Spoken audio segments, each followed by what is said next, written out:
but he's a dangerous survivor.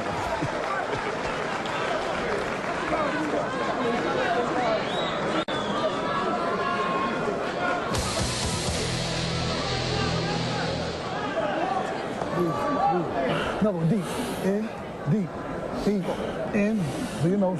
One more, come on. Paige, listen to me. They told him to take the round. He's trying to take the round. You know what I'm saying? He's up 3, all right? Go in and get him. You see one now, right? No, listen, go. 5. And hands off. 6. Keep moving. Okay, 6. You're in shape. See, the same thing. Where did you motherfucker out there? Where did you got the speed? Don't get careless. Don't get careless, okay? Put your hand moving. You're getting better, buddy. You're getting better by the second. On him, baby. Okay? Manuel, Lewis's corner may be telling him the smart thing to do. Be careful. I think he's got the quickness. Right. But he's had a chance here to make a spectacular performance, and he has such an edge.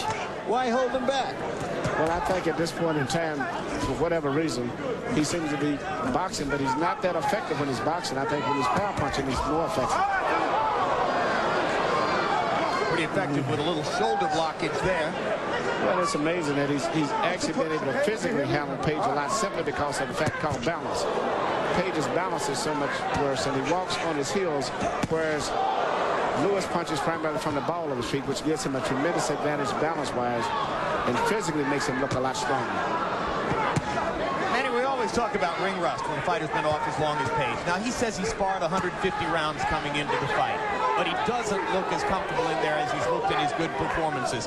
Is it a case where no matter how much you spar, there's no substitute for actually having a fight? Well, it's not anything like the real boxing, but also I don't think that Lewis has been that busy. Both of them, based on the politics, he's tied up. Big left hand by Page. Yes, what I'm saying, he's still a power puncher. He's punching with full power, even though he's looking clumsy. But I think the fact that Lewis is a more flashier, faster fighter is more of a factor. Break, step back clean. Most of the guys that I've saw Page fight have been basically right in front of him. And Lewis is giving him angles, twisting and turning, doing a lot of Pernell Whitaker type moves, throwing right uppercuts like Chris Nassim Hamed. He's doing a variety of things, and I don't think Page is used to that. He's basically a one-dimensional, straightforward power puncher. Certainly Page's most memorable performance was in his 12-round decision win over Jose Luis Lopez. Lopez was a guy he didn't have to go hunting for. Lopez was right in front of him. Lopez can whack with the right hand, and he got credit for 2 knockdowns against Page. Yes, but see, Page is now having to do a lot of pivoting, turning around, going to different angles, and therefore you can see his awkwardness and his bad balance often shows up a lot. Andrew Lewis going to the body. Page comes back with a body shot of his own. Lewis peppering Page with his right hand jab. Even now he goes to the conventional stance again, jabs with the left hand. Hits Page with the right. But you're seemingly, Page is being hit a lot, but he hasn't been hurt as much as he was earlier. And actually, from what I could saw, at 3 times at least, I saw Lewis seriously hurt. So he's still very dangerous. Right now, there it is again. And I think that Lewis has developed a lot more respect, I know I have, for Page as this fight has progressed.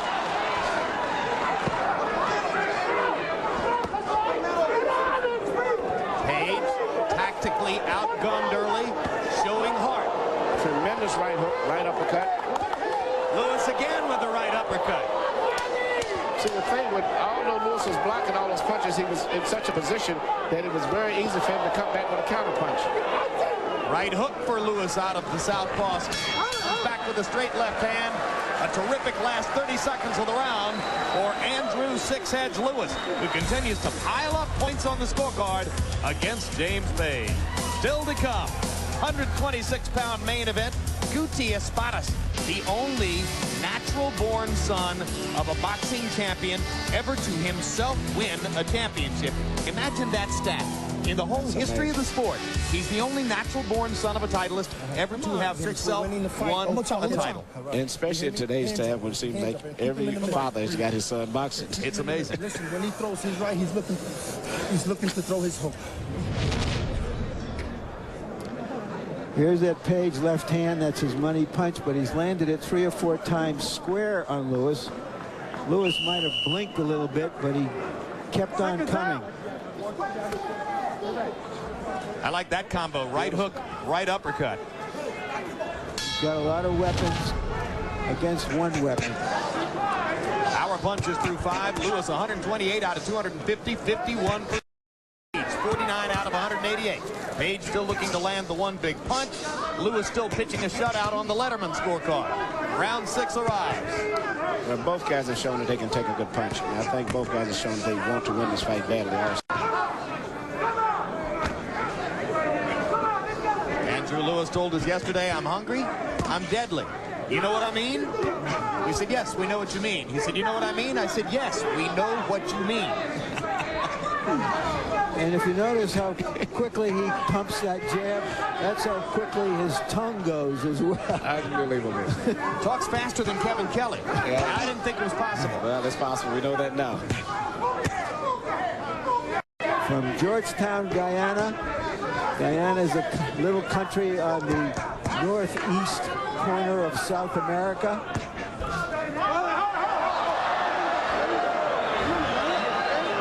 I think at this point in time, Lewis has developed a lot of respect now for Page, even though he's beaten him.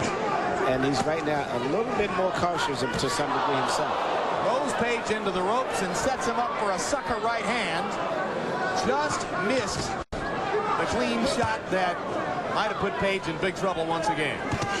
He's fighting a good fight by just using his jab and trying to get Page to relax and maybe landing a sneak punch after getting him to relax. Whereas before, every punch was a knockout punch and Page was anticipated. His body was tense. And now he's trying to relax him a little bit. Plus, he's got to slow down so he doesn't burn himself out. Watching referee Kenny Bayless in there, Emmanuel, reminds us that the Nevada State Athletic Commission has lost 3 veteran referees within the past couple of years. Retirements by Mills Lane and now Richard Steele. The unfortunate suicide of Mitch Halprin. Does the landscape here changed with considerably less experienced referees doing big fights? I think so, but I think the new guys are doing fairly good for the most part. And I've been very impressed with Kenny. Yeah, I think Kenny has a great potential. He's got certainly a lot of athletic talent, which referees need in this day and age. Yeah, oh yes.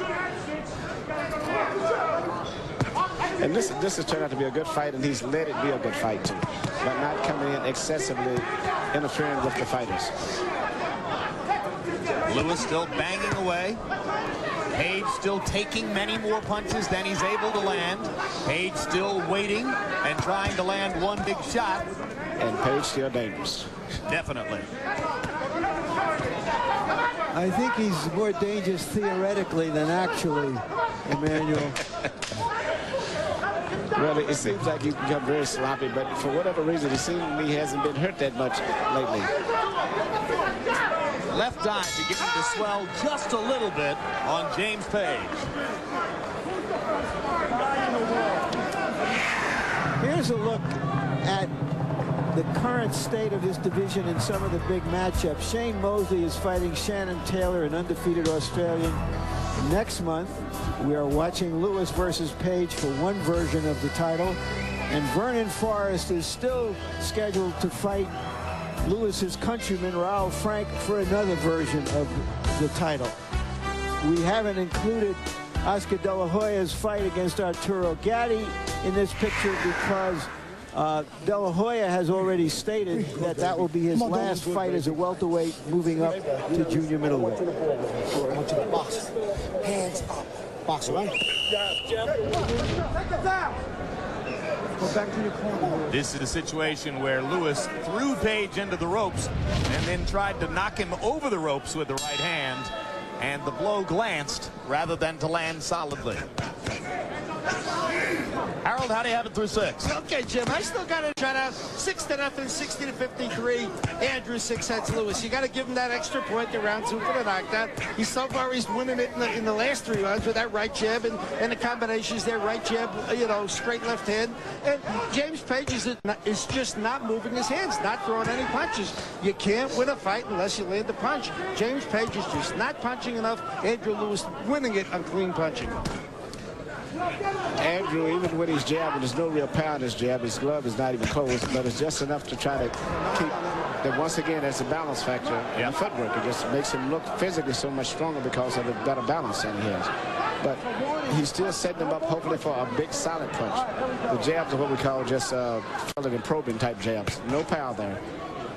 Bayless warning Lewis. That was it. The punch he didn't see. He was looking, watching out for the jab, picking the jab, and then a right. And that was a right hook. Right hook off of the jab. Brilliant. Just a brilliant punch. He never saw it, and that was not one of his power punches, but he relaxed. That hurt Page much worse than the earlier uppercut, and Kenny Bayless stops the fight. Andrew Six-Heads Lewis with a technical knockout of James Page.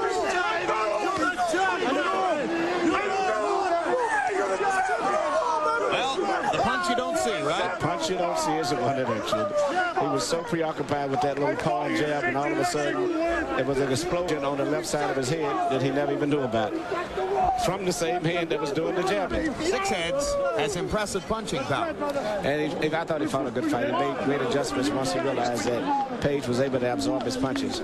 And he changed up and just boxed a little bit, did different things. And he took some pretty good whacks himself. So you have a new title holder in the welterweight division. And for the first time in the history of the tiny nation of Guyana, Guyana produces a world professional titleist in boxing. And a personality who could attract a following, because this guy is engaging. He talks a mile a minute.